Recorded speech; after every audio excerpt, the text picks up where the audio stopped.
In the shadowed halls of King's College, Rosalind Franklin uncovered the architecture of life itself. Her hands, steady with precision, captured the image that would change the world. Photo 51, the first glimpse of DNA's double helix. But the recognition was stolen. James Watson, Francis Crick, and Maurice Wilkins took her discovery and claimed the glory, leaving Rosalind's name buried beneath theirs. While they accepted the Nobel Prize, Rosalind fought a different battle, a silent war against cancer, her body weakened by the very X-rays she mastered. She passed away at just 37, never knowing the full weight of her discovery. It would take decades for history to correct its course. Today, Photo 51 is displayed in museums worldwide, now bearing her name. Captured by Dr. Rosalind Franklin, the woman who unveiled the secret of life.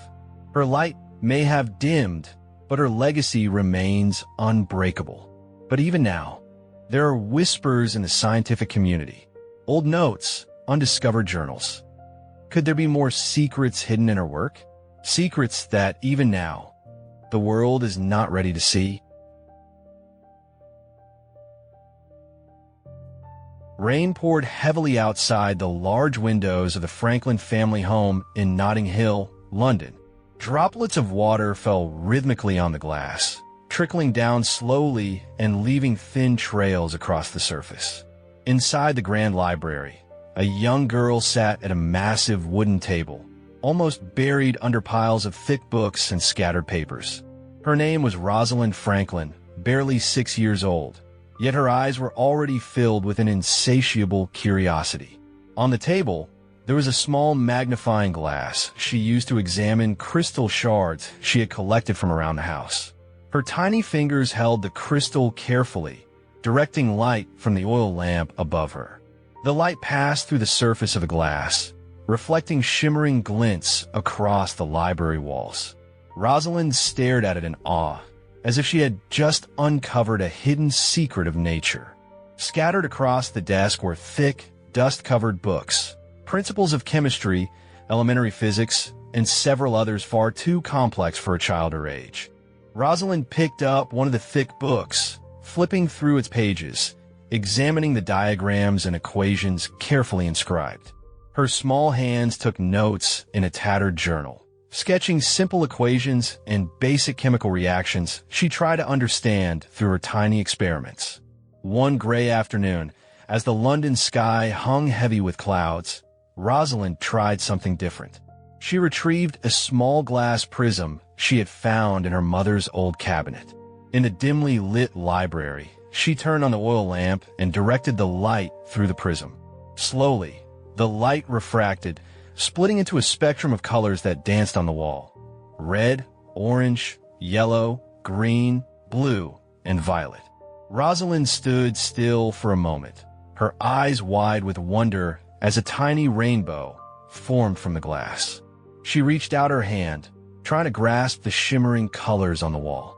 A small smile crept onto her face, full of awe and amazement.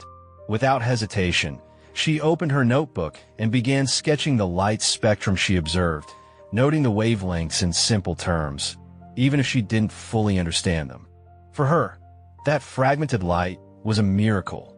From that moment, Rosalind knew that nature held secrets, and she wanted to be the one to unlock them.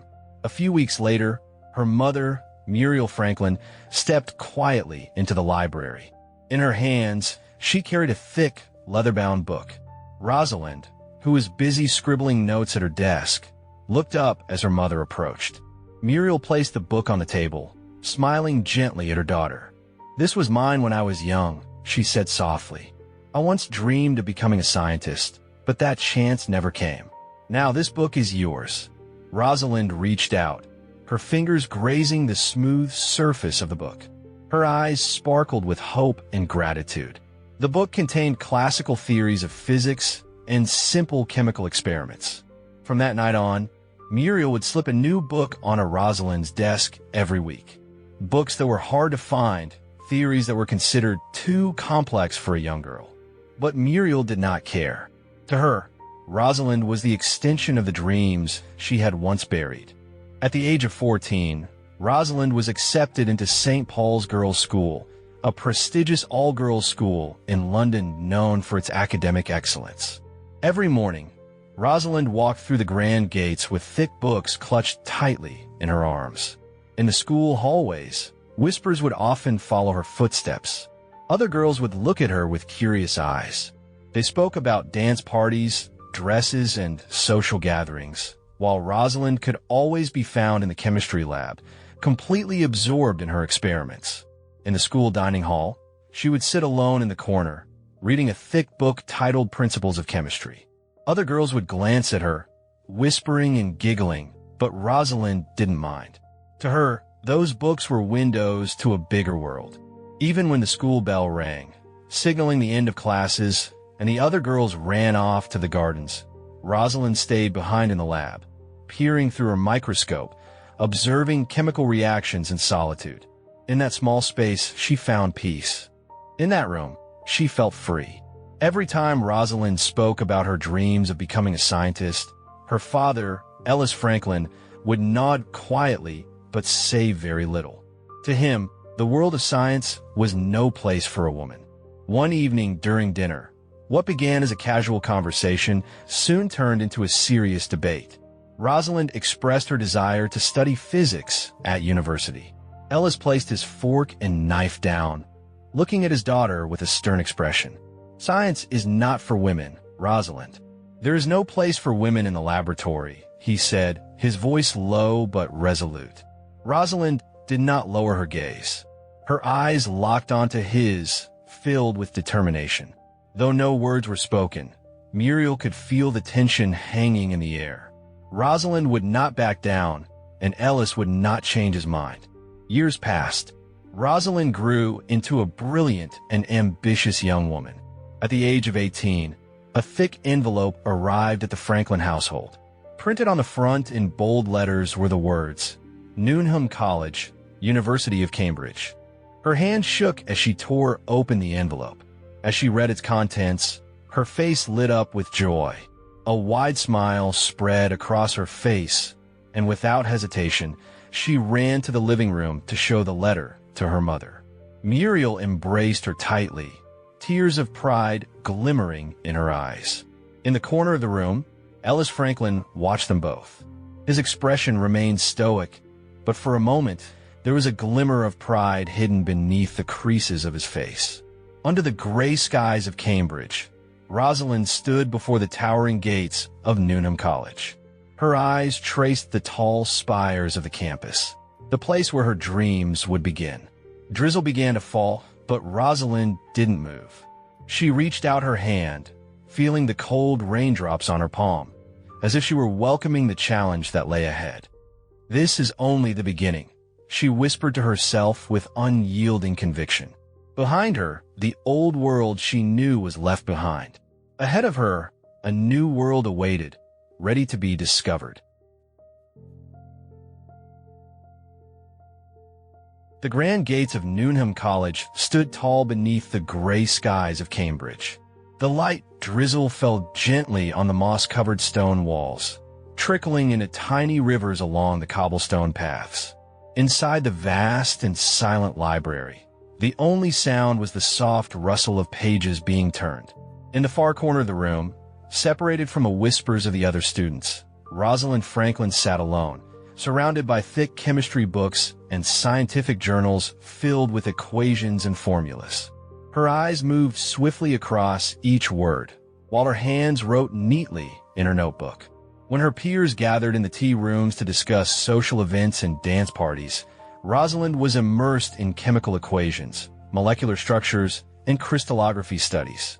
It was in that solitude that she first discovered the technique of X-ray diffraction, a method to peer into the hidden architecture of atoms. Under the mentorship of Professor J.D. Bernal, Rosalind began experimenting with X-rays, directing them onto crystal samples to capture the light patterns that refracted from their core. For most students, the scattered dots and lines seemed like chaos, but to Rosalind, they were maps, secret pathways that revealed the structure of molecules. "You see it differently, Rosalind," Bernal remarked one afternoon as he watched her adjust the X-ray machine with precise movements. Others only see random dots. You see pathways. Rosalind simply smiled, her hands steady, her gaze focused. The room was dim, shadows stretched across the walls.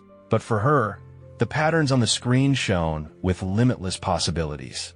Despite her brilliance, Rosalind remained isolated on campus. In a world dominated by social circles and dance parties, she never quite fit in. The whispers grew louder every time she entered a classroom filled with male students. There she is, the girl who thinks she belongs here, one student would whisper. What's she going to do with it? Teach children how to knit atoms? Another would sneer, followed by chuckles. But Rosalind was unyielding. She always sat in the front row, pen in hand, noting down every detail, every equation, every hypothesis. When the class ended, she would remain behind, sketching molecular diagrams on the chalkboard long after the others had left. Her sanctuary was the university laboratory. Hidden in the corner of the university, far from prying eyes, Rosalind spent her time among diffraction machines, magnifying glasses, and chemical solutions. There, she honed her skills, studying how X-rays penetrated crystals and created patterns that reflected atomic arrangements. In that silence, Rosalind found peace. While others laughed in party rooms, she smiled before the crystallography screen, watching how the light refracted and formed tiny maps of invisible structures. That morning was foggy. The cold air blanketed the gardens of Newnham when a white envelope arrived at the front desk of the dormitory. The seal of King's College, London, gleamed under the sunlight that filtered through the glass window. Rosalind's fingers trembled as she tore open the envelope, her eyes quickly scanning the words. We are pleased to offer you the position of research scientist in the Department of Crystallography. Her breath caught. It was everything she had dreamed of, the chance to study molecular structures in one of the most prestigious institutions in the world. That evening, she shared the good news with her family. Muriel embraced her tightly, tears of joy streaming down her cheeks. Even Ellis, her father, though stern as usual, could not hide the glimmer of pride in his eyes. The stone walls of King's College stood tall, majestic yet cold.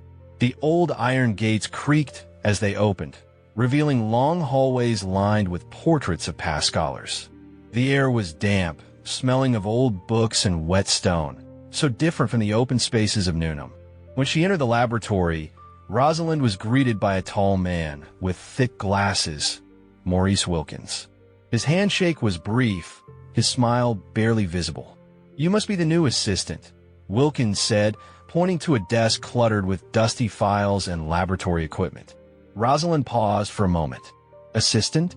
She thought, but she held her tongue, following Wilkins into the research room.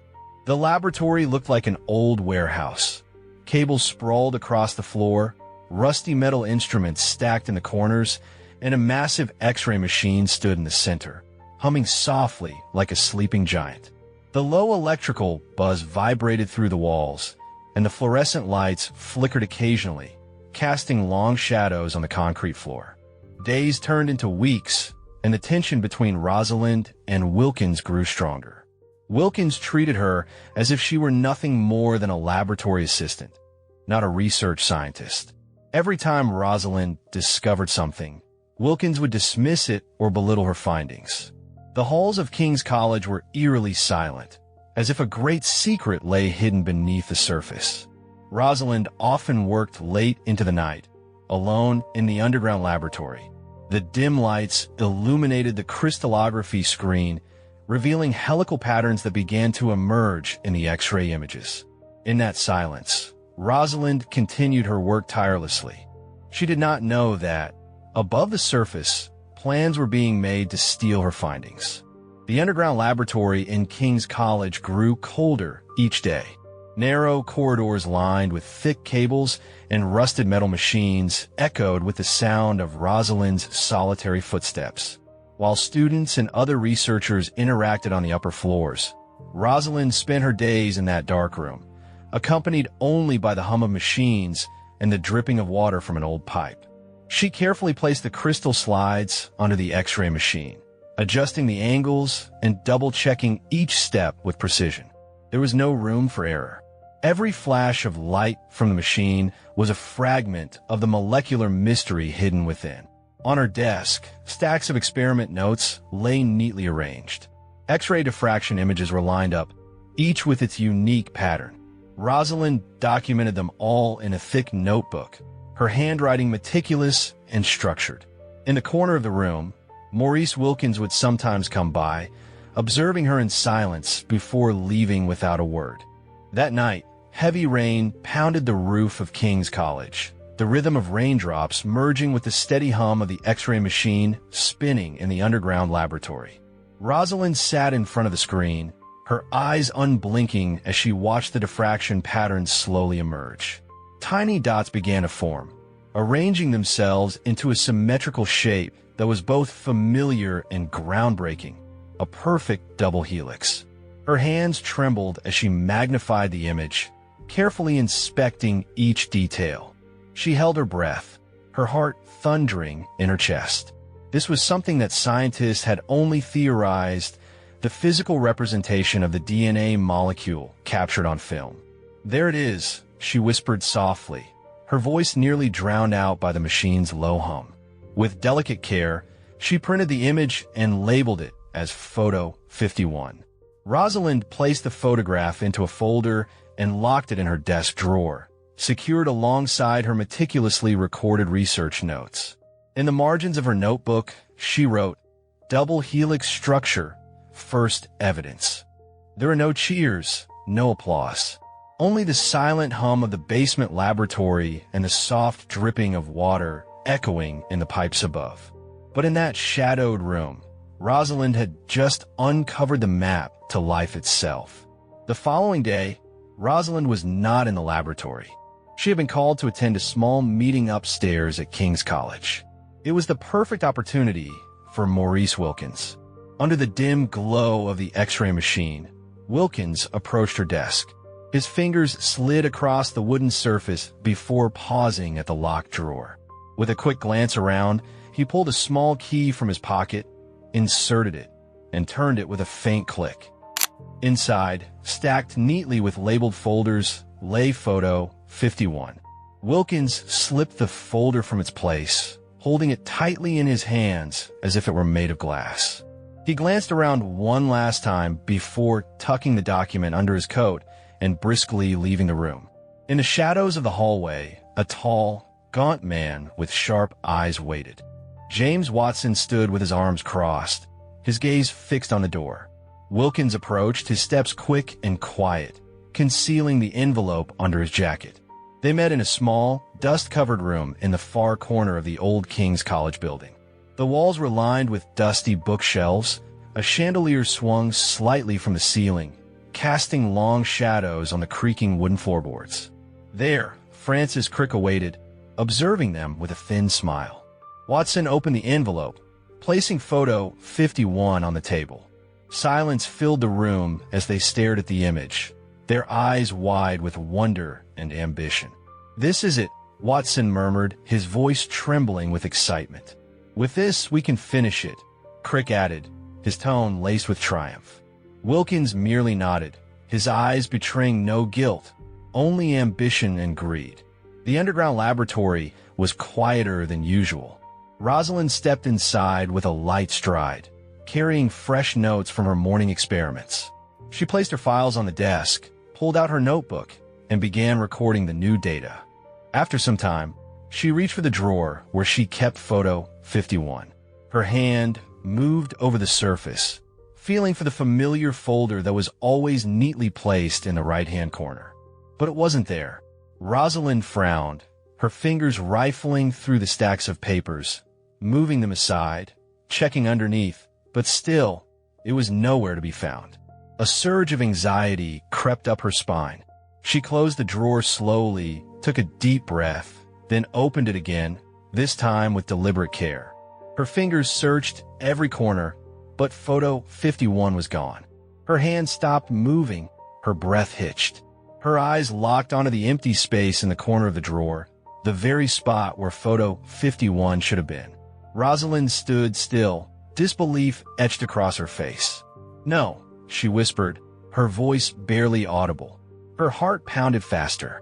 Her mind raced toward the worst possibilities, but she forced them away. "Maybe I moved it. Maybe I left it on the development table," she thought. Her footsteps quickened as she moved to the far side of the lab, opening every drawer, lifting every folder, searching under piles of documents. It wasn't there. Cold sweat began to bead on her forehead. Rosalind stood alone in the middle of the room, her breath shallow and quick. Her eyes darted around, as if hoping the photograph would suddenly reappear. From the hallway outside, the soft echo of footsteps grew distant, followed by faint, muffled laughter. Rosalind turned sharply, narrowing her eyes, but the hallway was empty. Only the long shadows danced against the stone walls. She clenched her fists, feeling the sting of betrayal burn within her veins. She knew something was wrong, and she swore she would find out. Months later, the Grand Hall at King's College was filled with the most esteemed scientists of the era. At the front podium stood James Watson and Francis Crick, proudly presenting their model of the DNA double helix. The spotlight shone brightly on the structure behind them, a perfect spiral twisting upward like the very fabric of life itself. Rosalind sat in the back row, surrounded by her colleagues. Her hands clutched a small notebook, her eyes fixed on the model displayed at the front. She recognized every detail because it was hers. Thunderous applause erupted as Watson and Crick described how they had discovered the structure of DNA. Not once did they mention Rosalind's name. Not once did they acknowledge that the foundation of their work was built upon photo 51, the very photograph she had captured with her own hands, the product of her sleepless nights and relentless pursuit of truth. Rosalind sat motionless, her gaze locked forward, her face expressionless. One by one, her colleagues stood, clapping enthusiastically for Watson and Crick. No one turned to look at her. At the corner of the hall, Maurice Wilkins stood with his arms crossed, a faint smile curling his lips as Watson and Crick received roaring applause. Rosalind tightened her grip on her pen until her knuckles turned white. But she said nothing. She only stood, collected her notes, and walked out of the hall, leaving behind the echo of applause that was never meant for her. Drizzling rain fell on the stone walls of King's College, creating small puddles in the cracks of the ancient stones. Rosalind walked alone down the empty corridors, her footsteps echoing softly against the damp stone walls that towered around her. She passed groups of researchers whispering in the corners, their conversations halting as she approached. Their eyes followed her every step, some filled with pity, others with discomfort, avoiding eye contact. After Watson and Crick's grand presentation, Rosalind returned to her silent laboratory. There were no congratulations, no acknowledgments. All that grandeur was not for her. She stood at her workbench, staring at the stacks of experiment notes that now felt hollow. On the screen of the X-ray machine, the helix pattern that once made her smile with pride now seemed like a faint shadow of a dream forcibly taken away. She remembered photo 51, the image captured through tireless work, yet her name was never even mentioned during the presentation. Rosalind tidied up her worn-out brown folder filled with research notes, stacking it neatly on the edge of her desk, and gazed blankly at the flickering monitor. "Was all this hard work for nothing?" she whispered softly, her voice almost drowned out by the hum of the laboratory machines. The underground laboratory grew colder as time passed. Dust settled on the edges of the workbenches, and the damp smell permeated the air. The machines hummed softly in the background, the only constant companion for Rosalind in her solitude. Her experiment notes were often found misplaced, files shuffled, and drawers she always kept locked were sometimes left slightly ajar. Small things, almost imperceptible, but Rosalind knew. Someone was watching. Someone was waiting. Maurice Wilkins would occasionally pass by her workstation. His eyes rarely met Rosalind's, and when they did, It was only for a brief moment, filled with something she could not decipher. Guilt? Regret? Or just indifference? Rosalind did not know, but the silence between them grew heavier each time they crossed paths. Wilkins would nod slightly, say nothing, and walk away as if everything that had happened was just another routine. One gray afternoon, heavy rain poured over the college grounds, leaving wet trails along the hallway. Rosalind walked briskly through the narrow corridor of King's College. Her steps were heavy, but her eyes were determined. At the end of the hallway, between rows of dusty bookshelves, stood Maurice Wilkins, staring blankly at the notebook in his hands. Rosalind stopped a few steps in front of him. Silence enveloped the room, with only the sound of rain tapping against the windows. How could you just stand there and watch them take everything? Rosalind's voice broke the silence, low but filled with emotion. Wilkins looked up at her, a flicker of doubt in his eyes before he offered a faint smile. You never understood, Rosalind. Science is about collaboration. You can't do it alone. Rosalind clenched her fists, her voice trembling. Collaboration? Is that what you call it? I call it theft. Wilkins chuckled softly, his smile bitter. The world remembers the victors, not the ones who stay silent and disappear into the shadows, he said quietly, his tone icy. Rosalind glared at him, tears beginning to pool in the corners of her eyes, but she held them back with a firm grip. They stole my work, Maurice, and you let it happen. Her voice cracked, but remained resolute. Wilkins lowered his head, his hands trembling slightly, but he hid them behind his back. It's already done. The world has decided, he whispered, almost inaudibly. There was a long pause, a silence that pierced the space between them. Rosalind took a deep breath, her voice softening yet full of sorrow. You took my voice, but not my work, she whispered before turning and walking away. Wilkins did not move. His eyes remained fixed on the wall, while Rosalind's footsteps faded into the shadowed hallway. Outside, the rain grew heavier, echoing against the old college roof, as if the sky itself wept with her. The London sky was gray as Rosalind stood in front of her laboratory door for the last time. Her hands clutched the worn-out brown folder filled with experiment notes she once took pride in. The underground laboratory stood silent, with only the soft hum of the old machines spinning slowly, as if they too felt her departure. Her footsteps echoed as she walked down the narrow corridor, her shadow stretching along the cold stone walls. At the end of the hallway, Maurice Wilkins stood, his gaze empty. No words were spoken, no gestures of farewell. Only silence hung between them. Rosalind did not stop. She walked straight past him without a single word. Rain began to fall as she opened the creaking iron door. The cold London air greeted her with a chilling gust that bit through her coat. Without looking back, Rosalind stepped out. The brown folder remained clutched tightly to her chest, as if protecting the remnants of her dreams that had once grown behind the stone walls of King's College. This time, she swore no one would take it away from her again. The bright sky above Birkbeck College felt different from the grim atmosphere of King's College. There were no narrow hallways filled with whispers, no hushed voices behind closed doors. Only warm smiles and friendly greetings from new colleagues welcomed her at the entrance of the laboratory building. As Rosalind stepped into the bright and clean research room, her eyes gleamed. Sunlight streamed through the large windows, illuminating the neatly arranged laboratory tables. Crystallography machines lined up perfectly in the corners, ready for use. On her workbench, new equipment was neatly set, microscopes, test tubes, and stacks of blank paper, waiting to be filled with fresh ideas. An elderly man with white hair and a warm smile approached her. J.D. Bernal, the professor and head researcher at Birkbeck, shook her hand with enthusiasm. "Welcome, Dr. Franklin. I've been waiting for you," he said warmly. Rosalind nodded, her eyes glistening slightly. It was the first time someone called her doctor with genuine respect.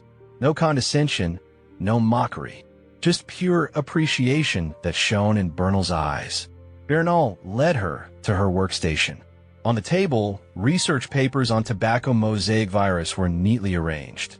"I believe you can help us solve the structure of this virus," Bernal said with a smile. Rosalind returned the smile. She felt the spirit that had once faded reignite. For the first time in a long while, she felt valued. She opened the brown folder she always carried, took out her research notes, and began to work. From the large window in her room, sunlight poured in, illuminating her workspace. Rosalind looked out, gazing at the blue sky above Birkbeck College. In that place, she made a promise to herself. "This time, I will make sure my voice is heard." Sunlight streamed through the tall windows at Birkbeck College, illuminating the polished wooden floors and neatly arranged laboratory benches. The contrast with the grim and damp atmosphere of King's College was stark. Here, Rosalind was warmly welcomed, her presence respected, and her expertise acknowledged. Her new mentor, J.D. Bernal, greeted her with a wide smile as she stepped into the spacious laboratory. "Welcome, Dr. Franklin," he said, shaking Rosalind's hand warmly. His voice was genuine, his eyes sparkling with enthusiasm. For the first time, Rosalind felt the weight of true recognition. There were no whispers behind her back, no condescending glances. Her colleagues nodded respectfully as she passed, greeting her sincerely. On her workbench, stacks of notes and samples prepared for the study of the tobacco mosaic virus awaited her.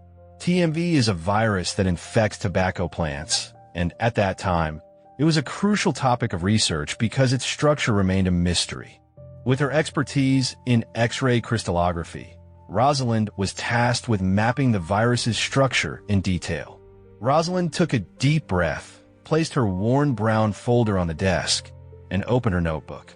With careful precision, she began her work, arranging the samples, adjusting the X-ray machine, and recording every observation with accuracy. In that place, her spirit seemed to reignite. The humiliation and betrayal from King's College slowly faded, replaced by the hum of machines and the quiet concentration of the research room. Months passed, and Rosalind's research on TMB flourished. Her images were sharp, her calculations precise, and her findings began to capture the attention of the scientific community. Her name was recorded in scientific publications, this time as the primary author, and with it came the recognition she had never received before. But the light that illuminated her path also cast long shadows. At first, it was subtle, a cough that lingered, persistent fatigue, and sharp pains in her abdomen that came and went. She ignored it, attributing it to long hours and sleepless nights. "I'm just tired," she would say when her colleagues asked if she was okay. Work never waits for anyone. But the symptoms grew worse. Sometimes her hands would tremble when holding a glass slide, and her steps faltered when walking through the laboratory. Hands that once were steady now sometimes shook, leaving faint cracks on the fragile crystal plates. Her colleagues began to worry, but Rosalind just smiled and shook her head. TMV was the first virus ever identified by humanity. It infects tobacco plants, causing the leaves to yellow and wither. Through Rosalind's research, the structure of this virus was successfully mapped using X-ray crystallography, a technique that uses X-ray beams to map the atomic arrangement within a molecule. One night, while working late in the laboratory, she paused to catch her breath. Her hand clutched her side, her fingers pressing firmly as if trying to hold the pain inside. She leaned against the workbench, sweat beading on her forehead. Her eyes fixed on the screen displaying the diffraction patterns of the virus, and with a whisper, she muttered to herself, "Not yet. I'm not done yet." Despite the growing pain, Rosalind did not stop. She spent countless nights alone in the laboratory. Her hands continued to move with unwavering precision, adjusting the X-ray machine and documenting every slight movement of the crystallography patterns that appeared on the screen. X-ray crystallography is a technique used to map the atomic structure of a molecule. When X-rays are shot at a crystal sample, the light refracts, creating specific patterns. From those patterns, the arrangement of atoms within the molecule can be analyzed and visualized. This technique is incredibly complex and requires high accuracy. Rosalind was one of the best in this field. Her colleagues at Birkbeck College often found Rosalind asleep at her desk, her head resting on stacks of experiment notes, a pen still clutched tightly in her hand. J.D. Bernal began to worry, frequently suggesting she take time to rest, but Rosalind always replied with the same words, "Science waits for no one, Professor." Her body grew weaker, but her spirit never faltered. Rosalind knew she was racing against time, and her research on TMV and poliovirus was far from complete. Her mind refused to succumb to the limits of her physical condition. It happened on a quiet night. Rosalind had been working for hours, her eyes locked on the crystallography images flickering on the screen. Her hand reached out to adjust the machine, and suddenly, a sharp pain shot through her abdomen. Her hand reflexively clutched her side, and her body staggered against the laboratory bench. Her legs could no longer support her, and she collapsed to the floor, gasping for air. The world around her spun. The lights above flickered slowly, blurring in her vision. Darkness slowly crept into the edges of her sight. Her colleagues found her minutes later, lying on the cold floor, her hands still gripping her side. Rosalind was rushed to the hospital, where the doctors delivered shocking news: ovarian cancer, most likely caused by years of exposure to radiation from X-ray crystallography. Rosalind received the news calmly. She simply asked, "How much time do I have?" Despite the diagnosis, Rosalind returned to the laboratory. Her steps were slower, her hands sometimes shook, but her spirit burned even brighter. J.D. Bernal tried to persuade her to rest, but Rosalind always smiled. "Not yet," she would say gently. "There's still so much to finish." That morning at Birkbeck College, the spring sunlight streamed through the tall glass windows, illuminating Rosalind's neatly organized laboratory desk. Her research papers on the tobacco mosaic virus were neatly stacked. The X-ray crystallography images of TMV displayed a perfect pattern, a structured helix, as if nature itself had painted it. Rosalind sat in her chair, her hand gently touching the crystallography screen, her eyes studying every detail with care. For years, she had worked tirelessly, uncovering the secrets hidden within the layers of the virus. The scientific community began to take notice of her findings, and her name appeared in many scientific journals as the primary author. On her desk stood a small, framed photograph, a portrait of her standing in front of the X-ray machine, a faint smile on her face. Below it, written in her own handwriting, "Hard work never betrays the result." Every day, Rosalind arrived earlier and stayed later than anyone else. Her body grew weaker, but her spirit never dimmed. Some of her colleagues often watched her with a mix of admiration and pity, while J.D. Bernal frequently reminded her to rest. "Rosalind, you need time to rest," Bernal would say gently. But Rosalind would always smile softly and reply, "If I stop now, they'll take everything again." As time passed, the pain in her abdomen began to appear more frequently. Rosalind's steps grew slower, and her face looked increasingly pale. But she continued to show up at the laboratory every day, meticulously documenting every result. On quiet nights, the lights at Birkbeck College's laboratory remained lit from outside. Rosalind's shadow could be seen working alone, adjusting the microscope, writing in her notebooks, and observing the crystallography patterns with intense focus. There was no such thing as tired in her dictionary. Her hands remained steady when adjusting the X-ray machine, even though her breaths would sometimes pause from the pain. On the chalkboard behind her, the helix diagram of TMV she had drawn herself stood prominently, perfectly spiraled lines, like nature's signature revealed with precision. Among the stacks of books and research papers, Rosalind often wrote in her small notebook, not just experiment notes, but personal reflections on her life, about the pain she endured, the betrayal at King's College, and her resolve to never give up. In her final months, Rosalind began writing secret letters. She kept these letters locked in a drawer in her desk, hidden among stacks of research notes. In them, Rosalind poured out her heart about betrayal, the pain she endured, and the hope that one day the world would know the truth. One of the letters was addressed to Maurice Wilkins. Her handwriting was firm, though slightly trembling. "If you saw what I saw, you would know that the truth cannot be stolen. I may be gone, but my discovery will live on." Another letter was addressed to J.D. Bernal, expressing her gratitude for his unwavering support. "Bernal, here I am valued as a scientist. Thank you for giving me a place where my voice could be heard. I will never forget it." Bernal found the letter after Rosalind passed away, tucked away between crystallography, notes, and research files. He read it with trembling hands, silent tears streaming down his face. In the corner of the room, the shadow of the crystallography machine hummed softly, a silent witness to a struggle that never faded. On April 16, 1958, Rosalind took her last breath at the age of 37. The laboratory at Birkbeck College fell silent. Her colleagues remembered her spirit and unyielding determination. J.D. Bernal held a simple memorial in the laboratory, where all the researchers gathered around her neatly arranged desk. On the table, her final notes lay open, the last page inscribed with, "Science is not about the name on the paper. It is about the truth that will remain, even when we are no longer here." Some colleagues bowed their heads, some wiped away tears.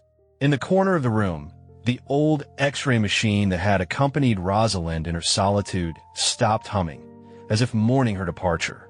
4 years after Rosalind's passing, James Watson, Francis Crick, and Maurice Wilkins received the Nobel Prize in Physiology or Medicine for the discovery of the DNA structure. Not a single one of them mentioned Rosalind Franklin in their acceptance speech.